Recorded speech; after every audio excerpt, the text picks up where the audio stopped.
喂，hello，大家好，喂，歡迎翻到嚟 Freeman Channel 啊，軒。我係 Leo，我係阿 Paul，我係呢個老細。今日我哋嚟到大堂嘅 BAM，咁我哋揾我哋老細咧，今日 Hello 介紹下呢隻台灣牌子黃色嘅 Yellow。咁咧，今日呢部車咧，呢部寶馬420就裝咗呢一套 Yellow 避震。咁我哋揾下老細講下呢套避震有啲咩特性同埋好處啊，再講埋價位喎。價位呢套避震嘅好處咧，其實都不外乎三樣嘢：平靚正。講完夠唔夠？咁你又即係透露下啲 money 出嚟啦。通常都係你大概預，如果 custom 嘅話，應該都係15,000-16,000左右嘅啫。哇，咁好抵喎！即係唔係話抵係出面啲咩KW 啊嗰啲牌子都上上落落都2萬幾噶咯喎。係。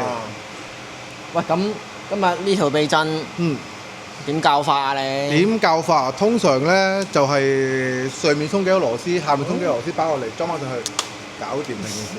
喂，咁你又真少少，咁你又求其咗喎，老闆。求其少少係。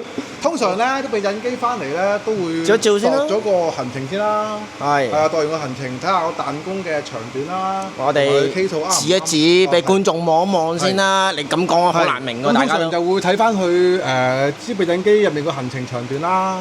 咁啊又要跟翻佢個軟硬啦，同埋佢避震個 angle 去教嗰套避震咯。係啊，因為有啲彈弓佢翻嚟長啲或者短啲，或者廠方去擺落去嘅時候咧，佢係冇做過實測嘅。係。咁你變咗佢落嚟嘅時候，有機會會撞機啦，有機會佢支芯係行唔到啦。咁呢啲全部都係要打散，你要度你先會知咯。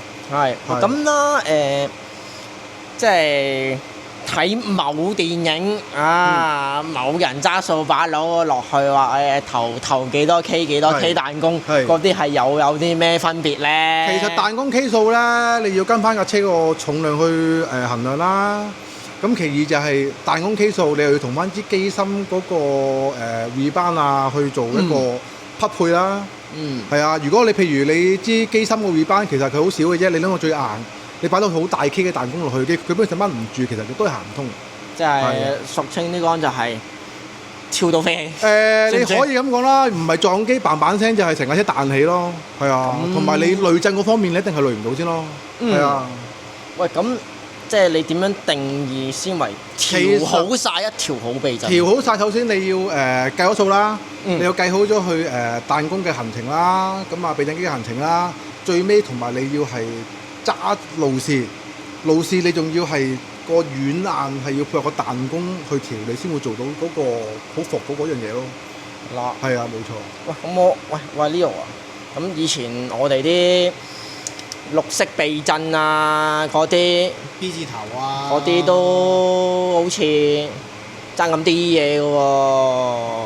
依家嗱頭先坐過嚟啦，我哋大家係啊，你都講過好舒服、好靜嘅，但係你覺得喂呢隻避震台灣仔，你即係坦白啲講認真嘅，你會唔會有啲抵觸想換呢？有資源有啲流口水咯，又係嗰啲啦。又流口水啊！係啊。喂，我自己本身架車我都用緊啲國產嘢嘅，即係就反而就硬身少少。但我試完呢套，我都會考慮會換佢㗎啦。之後係咯。喂，咁講完個頭，老細，我哋行去個尾望一望咧。好。你有啲咩解釋下？有啲咩調教啊咁成咧？如果以寶馬嚟計咧，咁通常咧佢係類似 FD2咁嘅，佢就係變咗係分離式彈弓嘅。係。咁啊分離式彈弓嘅時候咧，有機會個彈弓個 K 數係要再多啲，先會做得到嗰個回饋感。因為點解咧？都係車重問題先多啲。因為日本有啲避震係設計咗咧，彈弓同支避震機係連埋一齊嘅，咁有個反應會快啲。好多都係好多都係反應會變咗快啲，所以就係你要計翻佢就係支避震機嘅行程啦，同埋個彈弓嘅 K 數，同埋計埋架車嘅重量而去匹配咯。係啊。咁仲有啦，避震基本嘢換完避震。一定要教阿拉曼嘅喎。當然啦，如果唔係你發揮唔到呢個極致嘅效果。又係嘅，阿拉曼有啲長篇啦，我哋下一集啦，喺呢啲又唔講住。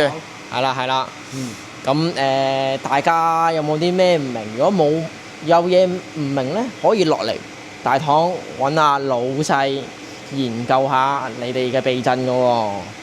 問嘢唔收錢嘅，放心。問嘢唔收錢問嘢唔收錢嘅，大家聽住係記得subscribe 我哋嘅 Free Man Channel，係啦，同埋記得撳埋個鐘仔。呢個必須啦。最後同翻大家講，老細話 YouTube 啫，我哋仲有 Facebook、IG 嘅，記得啦。記得一定要撳係啦。最後到呢度先啦，係咁多，拜拜。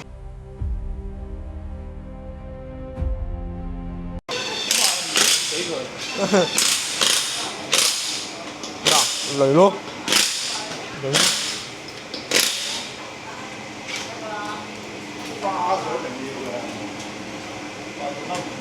你都唔係唔拉綁啊？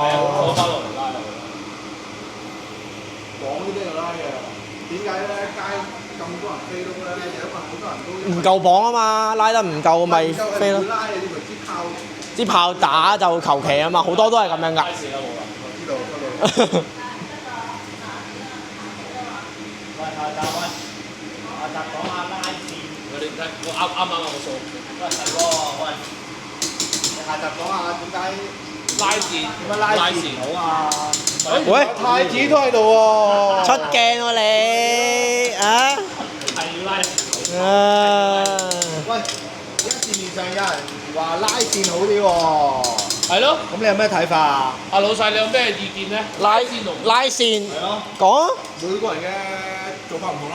你唔係咁講嘅喎。喂，唔係咁嘅喎，真實啲，真實啲。我哋又唔開名，因為你講，不如開集俾你講，開集俾你講。好，多謝晒。